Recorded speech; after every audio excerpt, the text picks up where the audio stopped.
더불어민주당이 지방선거를 앞두고 국민들에게 이미지를 좋게 해도 시원찮을 판국이에요. 그 사람들이 그 무리수를 떠가면서 뭐를 했습니까? 검수완박했죠. 검찰 수사권을 뺏어가지고 완전 박탈해가지고 이제 경찰한테 넘긴다는 그 법을 무리하면서 통과시켰잖아요. 왜 경찰한테 넘기려 했나? 뭐 여러 가지 이유가 있겠지만 지금 제가 볼 때는 이미 경찰의 하부 조직이 그들의 손아귀에 있기 때문에 검찰의 수사권을 뺏어가 경찰한테 주는 무리수를 쓰지 않았나 이렇게 생각합니다. 자, 그러면 보십시오. 자, 이렇게 설명해놓고 내가 하나를 예를 들어 드릴게요.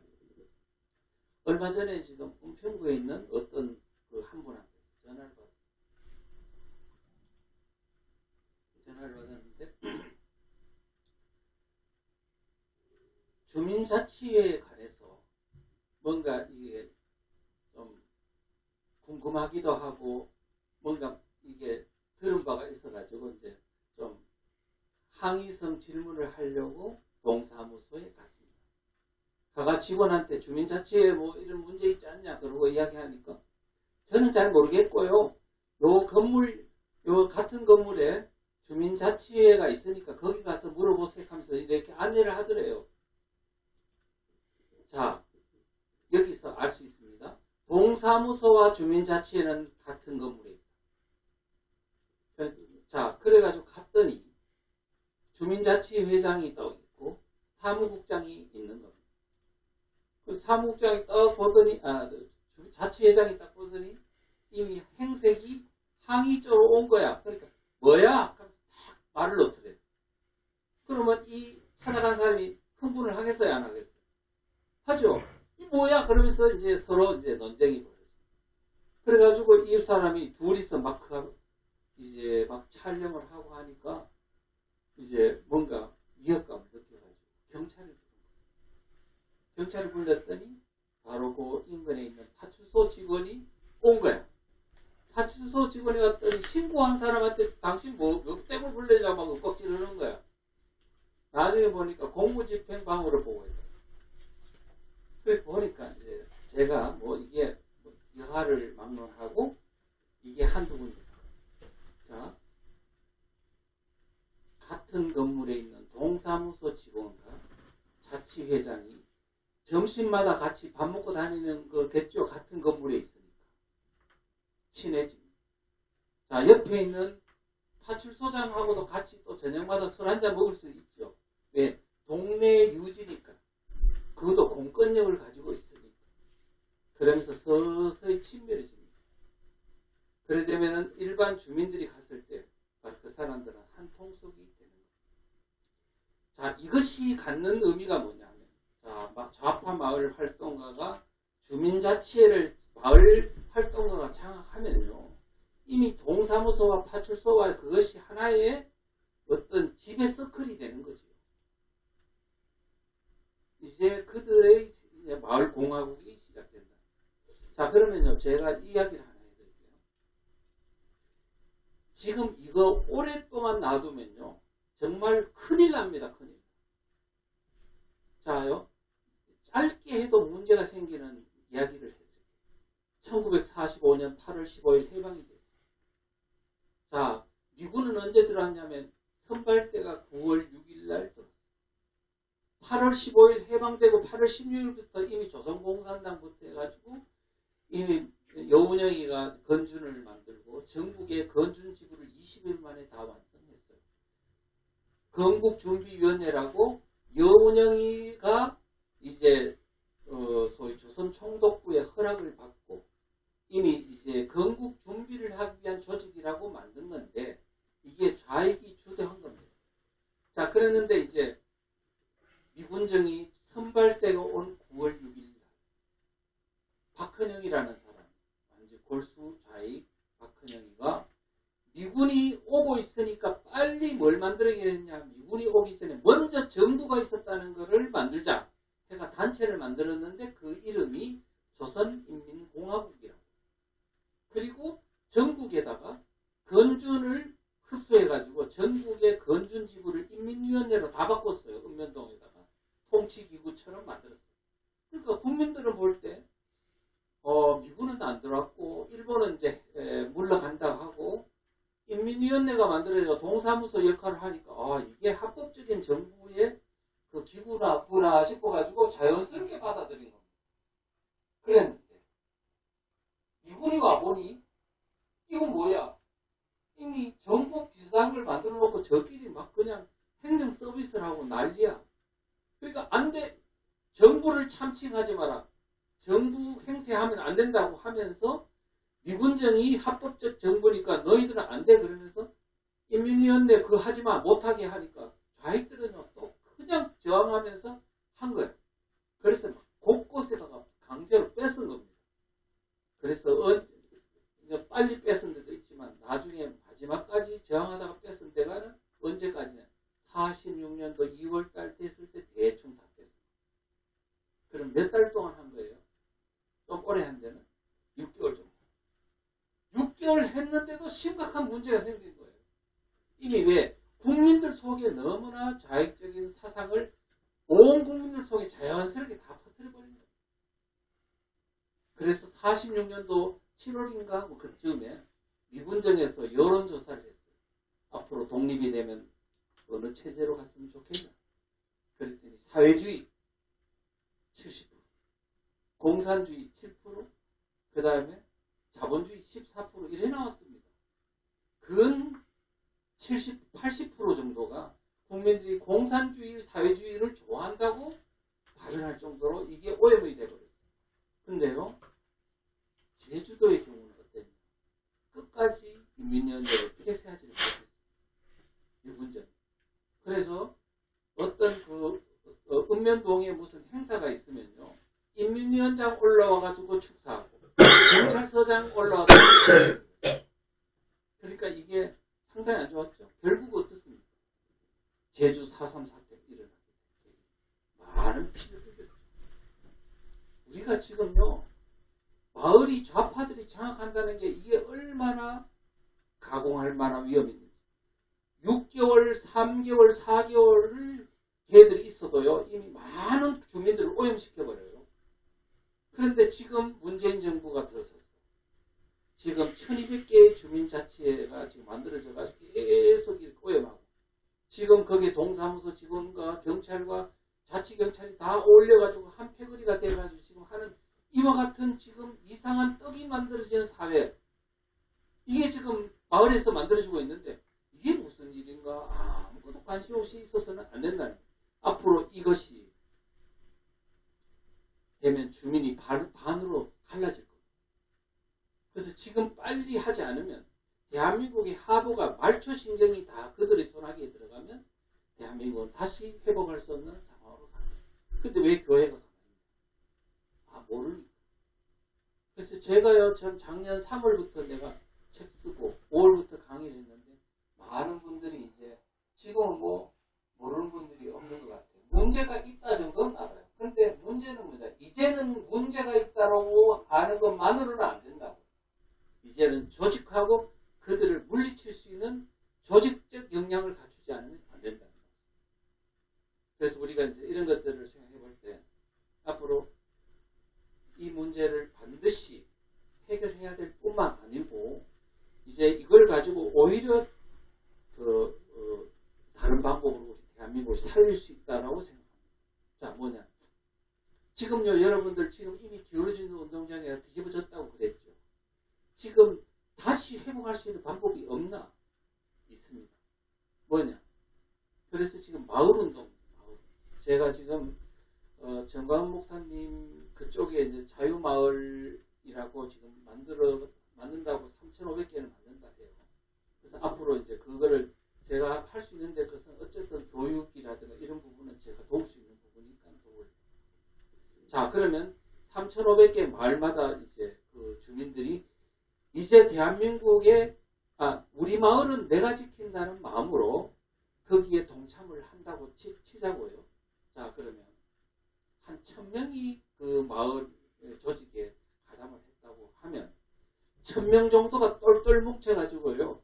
한 3명씩 나눠져가지고 그 마을마다 소책자도 전단지도 나눠주고 주민들한테 가서 일도 도와주고 또 이런 행사 저런 행사를 막 아이디어를 풍부하게 내가지고 그 지역에 있는 마을들한테 오늘 지금 대한민국 또 우리 마을이 얼마나 위험한지를 하나씩 알려준다면 그 읍면동의 범위가 그렇게 넓은 건 아니잖아요. 한 1000명이 막 그냥 이렇게 노력을 한다면 그 주민들이 깨어날까요? 안 깨어날까요? 쉽게 깨어날 수 1년만 해보십시오. 그러면 그 다음에 마을 활동가 좌파 활동가들이 뭐 하는지를 일거수일투족을 관찰할 수 있는 능력이 생길 겁니다. 왜? 전국 단위의 모든 계속 순회 교육부터 이런 교육들이 일어날 겁니다. 그 다음에 그들이 전국에서 뭘 하고 있는지를 사사시 수집을 해가지고 정리를 해서 다시 내려주고 교육하고 가르치고 이렇게 막 하는 방법을 한다면 이제 우리도 조직이 생기면 자신 있다는 그런 느낌이 들지 않을까요? 그렇게 해서 결국은 마을이 우리가 되찾아온다면 그 사람들은 자연스럽게 아마 힘을 잃고 주민들이 깨어나면 이 모든 것은 생각보다 끝납니다. 빨리.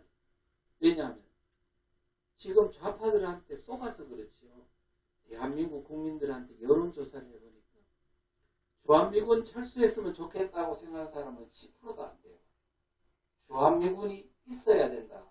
주둔해야 된다고 하는 여론조사 결과가 90% 넘게 나와요.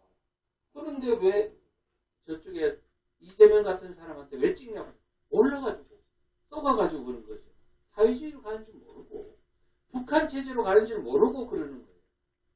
그래서 우리는 지금 빨리 주민들 지금 유튜브를 봐가지고는요 안 보는 사람이 거의 90% 넘잖아요. 그런데 그러면 어떻게 유튜브를 보는 사람이 적은 이 상황에서 어떻게 국민들을 깨우냐 하니까 마을에서 깨우면 됩니다. 그래 모두 다 오프라인에서 일어나기 때문에 그래서 생각보다 많은 국민들이 빠른 속도로 대한민국이 위기 상황이라는 것, 마을이 위험한 것을 깨우게 되고요. 지금 제 소책자 마을로 간 체제전쟁 그거를 이제 나눠보는 사람이 그러더라고요. 제일 인기 있는 데가 어딘지 아세요? 그러더라고요. 아 모르겠는데요. 그랬더니 호남 지역이 제일 인기가 좋대. 호남 지역. 대부분 안 돼. 그쪽은 이미 프로 활동가들이 와서 마을을 다 장악한 터라 그 지역에 있는 분들이 굉장히 위기감을 많이 느끼더라 하는 얘기를 하더라고요. 그래서 지금 우리가 이제 국민들을 깨울 수 있는 유효한 도구가 바로 마을이라고요. 내가 살고 있는 마을이 이렇게 위험에 처했다는 것을 주민들한테 알릴 수 있다면 제가 지금까지요 1년 동안 강의를 1년 반 동안 했는데요. 때로는 좌파 성향을 가진 사람도 많이 들었고 정교조 출신도 들었고 다 들었어요. 근데 별로 저항이 없었어요. 왜? 사실이. 그러니까 우리가 지금 이걸 가지고 국민들을 깨우고 이렇게 하면 반드시 우리 대한민국 국민들을 깨어나게 할 수 있다. 이런 말씀을 드리고 마지막으로 우리 기독교인들의 자세에 대해서 한 말씀 드리겠습니다. 우리가 지금 현재 기독교인들을 제가 가만히 목사님들도 많이 만나보고 장로님도 만나보고 성도들도 많이 만나보면서 저는 믿음은 참 없습니다. 우리 솔직하게 믿음은 별로 이렇게 신앙생활을 참 잘했다고 말씀드릴 수는 없는데 4대째입니다. 네, 4대째. 4대째고 우리 할머니가 1905년생이신데 할머니의 아버지가 교회를 2개나 세운 장로님이었다고 그러더라고요. 그 프랑스 선교사한테서 이렇게 신앙을 받아들이게 됐다고 하더라고요. 그런데 참 우리 어머니도 뭐 이제 철야기도를 밥 먹듯이 하신 분이었고 그래서 그 영향으로 제가 지금 이렇게 될지도 모르겠습니다. 그런데 우리가 이제 제가 교회 이렇게 많이 다녀보면서 우리 한국 교회 많이 무너졌구나 그런 생각이 들더라고요. 우리 어머니는 이렇게 제가 어릴 때 그런 이야기 하더라고요. 나한테 6.25 전쟁 때 북한 인민군이 내려왔는데 교회에다가 예수님 사진을 내놓고 침 뱉으면 살려준다. 그래가지고 다 침을 뱉고 갔는데 어린 유치원 국민학생이 그 침을 이렇게 소매로 닦으면서 나는 침 못 뱉는다 그러고 뭐 그랬다는 얘기를 하면서 인민군이 그 나머지 다 죽고 초등학생을 살려줬다는 이야기를 하더라고요. 자, 그 이야기를 많이 들으셨죠? 근데 어머니는 딱 그러고 나서 그러더라고요. 내한테 만약에 침을 뱉으라 그러면 나는 침 절대로 못 뱉는다 그러더라고요. 죽으면 죽지. 그래서 그런 이야기를 하시는 거 보고 저는 공산주의는 나쁘구나 하는 걸 그때 바로 이제 이 사상을 참 주입받았는데 지금 오늘날 대한민국 교회를 아니 죽이는 것도 아니고 그냥 조금 비난받는 건데도 그것도 몸을 사리고 두려워하고 그 다음에 희생을 조금 더 하지 않으려고 하는 걸 보면서 우리가 과거 지금 신앙인들이 가졌던 일제시대를 거치면서 그 다음에 6.25 전쟁을 거치면서 그러고 1950년 60년대 가난과 싸우면서 그러면서도 그 추운 그저 마룻바닥에서 막 그 추위에 들들들 떨면서 세타 하나 걸치고 기도하는 그 추위와의 전쟁을 겪으면서 신앙생활을 했던 그 우리 앞선 분들의 어떤 생각을 조금이라도 이렇게 했더라면 우리 한국교회가 이토록 이렇게 나라 위기가 처했는데 이렇게 가만히 있을 수가 있겠는가 하는 생각이 들었습니다. 그래서 첫째 기독교인의 자세는요. 지금 신앙도 바로 해야 되겠지만 내가 이 땅에서 교회를 다니고 신앙의 자유를 누릴 수 있는 이 대한민국을 지키는 일에 결코 소홀히해서는 안 된다는 말씀을 꼭 드리고 싶고 그 나라 사랑하는 마음을 가져야 된다. 이런 말씀을 드리고요. 두 번째는 뭉쳐야 됩니다. 지금 현재 저는 이게 교단이 300몇십 개가 된다는 걸 나는 듣고는 내가 정말 놀랐습니다. 옛날에 합동, 통합, 뭐 이렇게 몇 개만 알았지 300몇십 개인 줄은 꿈에도 생각을 못했어요. 근데 이게 나눠진 게 무슨 교리적인 차이가 꼭 있어서가 아니고 그냥 막 나눠진 게 많더라고요.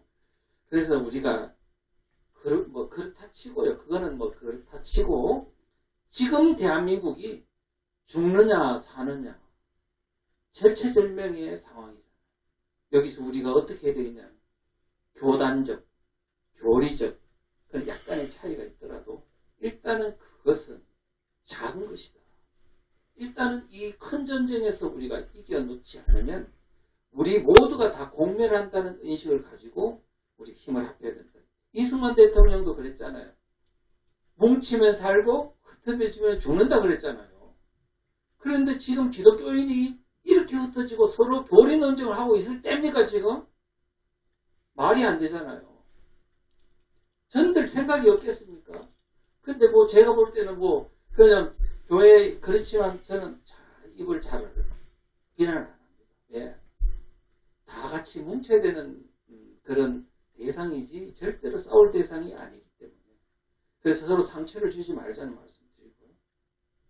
그 다음에 또 예수 믿는 사람들의 참 그 단점 중에 하나가요. 예수 믿으면 마치 모든 것이 다 잘 될 줄 알아. 김영삼 장로기 때문에 대통령식 우리는 무조건 찍어준다. 그 다음에 이명박 장로기 때문에 찍어준다. 그게 아니고 자유민주주의와 신앙의 자유를 보장하는 그런 투철성이 있느냐 없느냐를 판단해야 되는 거지. 왜 교회 믿으면 찍어주고 안 찍어주고 그런 기준을 하느냐는 거예요. 이거는 분별력이 약해서 그런 겁니다. 제발 이제는요. 그런 차원에서 접근하지 마시고 지금 더불어민주당한테 장로, 집사, 권사 얼마나 많은 줄 알아요? 그렇지만 이미 당을 장악한 게 누구냐는 거예요. 거기에 따라가게 돼 있다고요. 그런 것들을 우리가 꼭 명심하시고 했으면 좋겠습니다. 그 다음에 교회 안에서 마을로 나와요. 지금 교회는요. 원래 교회 안에 있는 게 아닌 것 같아요. 제가 이제 이렇게 보니까 교회는 하나의 예배 장소지 실제 전도하는 건 마을에 내려와야 되는데 왜 마을로 안 내려오고 교회 안에서 전도하느냐고요. 옛날에는 저는 안 한 걸로 알고 있습니다. 그래서 이제 우리가 교회 안에 보면 남전도회, 여전도회 이런 것들이 있는 이유는 바로 그때는 교회가 너무 없었기 때문에 이웃 마을에 다 파송을 보내가지고 전도하게 했다는 거 아닙니까? 일제시대 때나 그때. 그래서 우리는 지금 다시 마을로 내려가야 됩니다. 내려가서 이제는 현장 속에서 주민들과 어울리면서 그분들의 마음과 애환을 이야기하면서 그 사람들의 마음을 얻고 그 다음에 교회가 이제는 그들과 묶어가지고 마을운동을 하면서 이제 대한민국을 악의 무리들을 발로 마을에 추방하는 어떤 운동을 이제는 마을에서 해야 되는데 교회 안에 있지 말고 나오셔야 됩니다. 그거를 제가 말씀드립니다. 그 다음에 정교분리 바로 마찬가지입니다. 정교분리는요. 저는 이래서 대한민국을 지금 죽이고 있는 족쇄, 쇠사슬이 지금 3개라고 합니다. 한 개는 뭐냐? 정교분리. 정교분리는 이거는 만능의 복음도 아니고 아무것도 아니에요. 지금 대한민국에 이거에 대한민국을 파괴하는 가장 악독한 쇠사슬입니다. 교회가 정치에 간섭하지 마라. 아닙니다. 이거는. 정치가 교회를 간섭하지 말라는 원칙을 어떻게 휙 뒤집어가지고 교회가 정치에 간섭 못하게 하는 아닙니다. 교회는 정치를 간섭해야 됩니다. 그래야 되는 거지. 안 그러면 예수님도 정치 때문에 십자가에 매달렸고 모든 세계의 순교자들이 다 정치 때문에 박해를 받았는데 왜 정치에 대해서 간섭 안 하냐고요. 악의 무리에 대해서 복종하라고요? 그러면 김일성한테도 복종해야죠. 교회를 다 파괴해버려요. 지금 우리는 기독교인들은요. 너무 착해요. 착하기 때문에 지금 우리가 백로가요. 왜 정치판이 까마귀 우는 꼴이 됐냐면 우리 백로의 선한 사람들이 정치를 멀리하고 그 있는 사이 바로 까마귀들이 그걸 다 장악했기 때문에 지금 까마귀 우는 꼴이 된 겁니다. 우리는 지금 정치를 회피할 게 아니고 우리는 이제는 대한민국의 기독교가 원하는 나라를 만들기 위해서 정치로 들어가야 됩니다. 비판해야 됩니다. 절대로 좌시해서는 안 된다는 말씀. 이제는 정치 프레임을 정교분리란 프레임 완전히 벗어 던져야 된다는 말씀입니다. 또 하나는 뭐냐? 두 번째 프레임은 공무원의 정치적 중립의 프레임입니다. 그런데 공무원은 사실은 정치적 중립을 지켜야 하죠. 그건 헌법적 또 국가공무원법에도 다 있는 내용. 그런데 문제는 뭐냐? 자유민주주의가 지켜지는 범위 내에서 여당, 야당의 정치적 중립을 지키라는 거예요.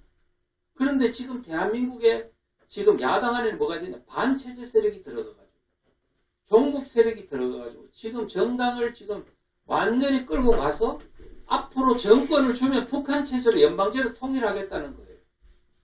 그런데 공무원이 정치 중립이라는 그 법률적 프레임에 갇혀가지고 대한민국을 긍정하고 자유민주주의를 지키겠다는 세력과 대한민국의 자유민주주의를 파괴하고 사회주의, 공산주의를 북한체제로 가겠다는 세력 사이에서 중립을 지키는 거예요. 그러면 이거는 마치 북한하고 대한민국의 휴전선 사이에서요 중립을 지키는 것과 같습니다. 지금 그런데 이 사람들 공무원들이 월급을 누구한테 받아요? 대한민국 국민한테 받아요. 대한민국 국민이 이들에게 월급 주는 이유는 바로 대한민국을 안전한 나라, 자유민주주의를 공고하게 지켜달라고 돈을 주는 겁니다. 그렇게 돈을 받은 공무원이 정치적 중립이라는 프레임 안에 대한민국이 무너지는 세력과 중립을 지켜버리면 되겠냐 안 되겠냐? 안 되죠. 그러니까 지금 뭐냐면 이 정치적 중립이라는 건요. 우리 지금 대한민국 세력만 그걸 지키지 좌파 세력은 지금 지키냐 안 지키냐 안 지키는 거예요. 민주화청도 안 지키고 정교조도 안 지키고 쟤들은 다 안 지키는데 누구만 지키냐? 대한민국을 자유민주주의 긍정하는 사람만 지켜버리는 거예요. 그럼 대한민국이 지켜지냐 안 지켜지냐 하면 안 지켜지는 거예요. 세 번째 프레임은 뭐냐면 새의 양날개론입니다. 새의 양날개론. 지식인들이 이 프레임에 많이 갇힙니다. 뭐냐면요. 새가요, 오른쪽 날개가 있고 왼쪽 날개가 있습니다.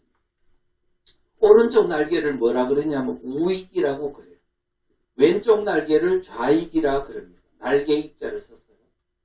그러면 이 사람들은 뭐라 그러냐면 좌익, 왼쪽 날개와 오른쪽 날개는 새를 날아가게 하는 동반자다.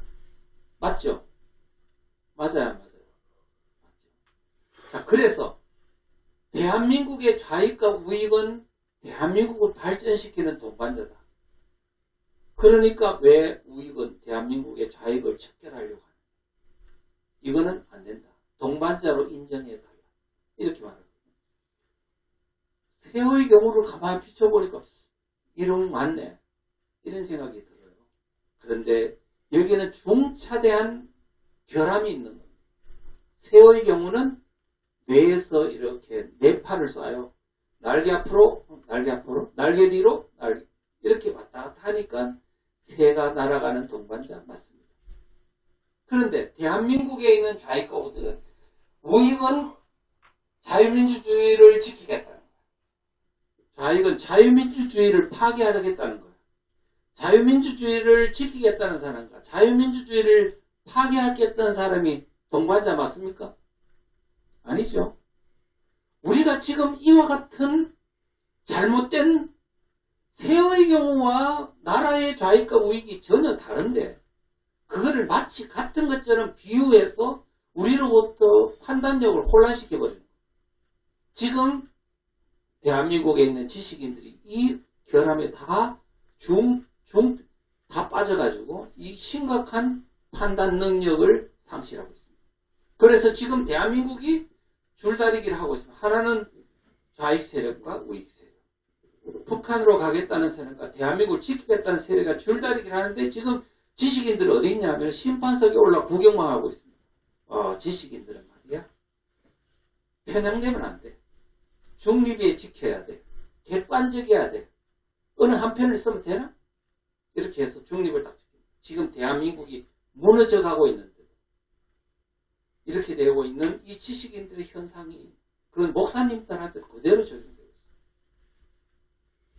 있습니다. 이 심각한 판단 오류를 빨리 벗어 던지지 않고서는 대한민국이 지금 이 위기에서 벗어날 수 없습니다. 지식인들이 지금 뭐냐면 교수들이요. 학문의 자유가 있어야 자기가 지금 가르치고 하는 게 보장이 되지 않습니까? 그런데 학문의 자유가 보장되는 그 어떤 세력과 학문의 자유를 보장하지 않는 세력과의 지금 싸움에서 중립을 지키면서 그렇게 하면 되냐 안 되냐? 안 된다는 겁니다. 그래서 우리가 이런 것들을 빨리 벗어나야 된다는 말씀.